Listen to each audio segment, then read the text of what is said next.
नमस्कार, India news का digital channel आप देख रहे हैं। मैं हूं आपके साथ वर्षा शर्मा।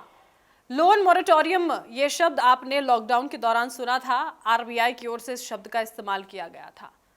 लोन मोरेटोरियम के बारे में ही मैं बात करने के लिए हाजिर हुई हूं आपके सामने। दरअसल लोन मोरेटोरियम की जो अवधि है, जो ड्यूरेशन है, वो आज खत्म हो रही है। अब इसके बाद अगर आपने पर्सनल यहाँ पर होम लोन लिया है, कोई व्हीकल लोन लिया है और उसकी जो ईएमआईज हैं वो आप अगर इन पिछले 6 महीनों से नहीं चुका रहे थे, तो अब आपको 1 सितंबर से वो ईएमआई चुकानी होगी। आपको आसान शब्दों में समझाने की मैं कोशिश करूंगी, ज़्यादा टेक्निकल नहीं होना चाहती मैं, ताकि ये जो खबर है आपसे बहुत जुड़ी हुई है, आपके लिए बहुत महत्वपूर्ण है, वो आप तक पहुंच सके।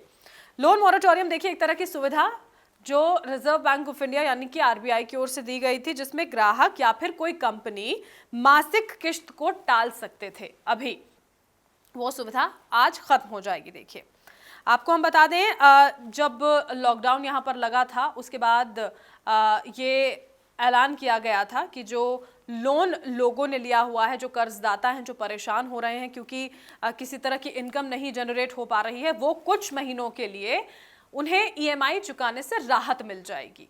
ये सीधे सीधे शब्दों में इसका फायदा यहाँ पर था। अब पहले तो 3 महीने उसकी अवधि को किया गया था, फिर 3 महीने और बढ़ा दिया गया था और वो आज 31 अगस्त तक की वो अवधि रही।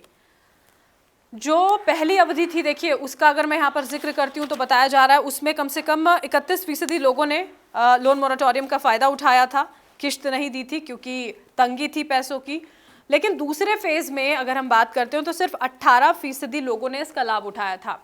इसके कारण दरअसल 2 सामने आए। पहला तो ये था कि धीरे धीरे अर्थव्यवस्था जो है वो पटरी पर लौटने लगी थी, लोग अपने काम पर जाने लगे थे, पैसा आया तो उन्होंने किश्त देना शुरू किया। दूसरा कारण जो अहम था वो ये रहा कि बैंक जो है वो मोरेटोरियम लाभ देने के लिए कहीं ना कहीं सख्त नजर आ रहे थे। इसी वजह से दूसरे फेज में यानी कि दूसरे जो 3 महीने का अवधि को बढ़ाया गया था, उसमें कम लोगों ने लोन मोरेटोरियम का इस्तेमाल किया। अब देखिए जो आरबीआई के गवर्नर हैं शक्तिकांत दास, उन्होंने कहा था कि जो एलएम है यानी कि लोन मोरेटोरियम, वो एक अस्थायी सोल्यूशन है, परमानेंट सोल्यूशन नहीं है। अब जब इसकी अवधि आज खत्म हो रही है तो उनकी ओर से बताया गया कि लोन रीस्ट्रक्चरिंग की जाएगी और उसके लिए बाकायदा एक पैनल जो है उस पर काम कर रहा है और उसकी गाइडलाइंस लोन रीस्ट्रक्चरिंग की ये पैनल तैयार करेगा और करीब करीब 6 तारीख यानी कि 6 सितंबर तक ये गाइडलाइंस जारी कर दी जाएंगी। लोन रीस्ट्रक्चरिंग में होना क्या है? अगर आप फर्ज कर लीजिए आपने लोन लिया हुआ है, होम लोन है या फिर व्हीकल लोन है, पर्सनल लोन है, किसी भी तरह का लोन है, उसमें रीस्ट्रक्चरिंग में क्या होगा, आसान भाषा में समझिए उसको। इसका लाभ लोन रीस्ट्रक्चरिंग का उन कर्जदाताओं को होगा जो कोरोना काल में, ध्यान इस बात का आपको रखना होगा कि ये सब इसी वक्त से जुड़ा हुआ है। उससे पहले के जो कर्जदाता हैं जिन्होंने लोन लिया है उनको इससे बहुत फ़ायदा नहीं होने वाला है। लॉकडाउन के दौरान में जो कर्जदाता रहे, परेशान हुए, उनको इससे फ़ायदा होगा।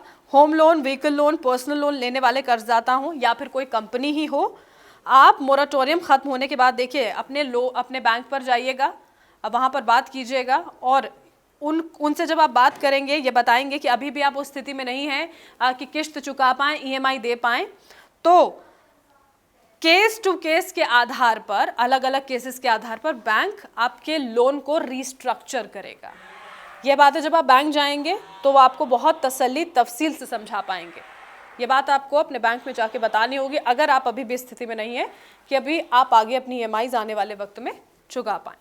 रीस्ट्रक्चरिंग यहाँ पर हो सकती है लोन की, और ये जो फ़ायदा लोन मोरेटोरियम का था, बस ये आज यहाँ पर ज़रूर ख़त्म हो जाएगा। आप कुछ पूछना चाहते हैं, आपके कोई सवाल है, कमेंट सेक्शन में आप पूछिए। ये वीडियो आपको अच्छा लगा लाइक कीजिए, शेयर कीजिए और हमारा चैनल ज़रूर सब्सक्राइब कीजिए।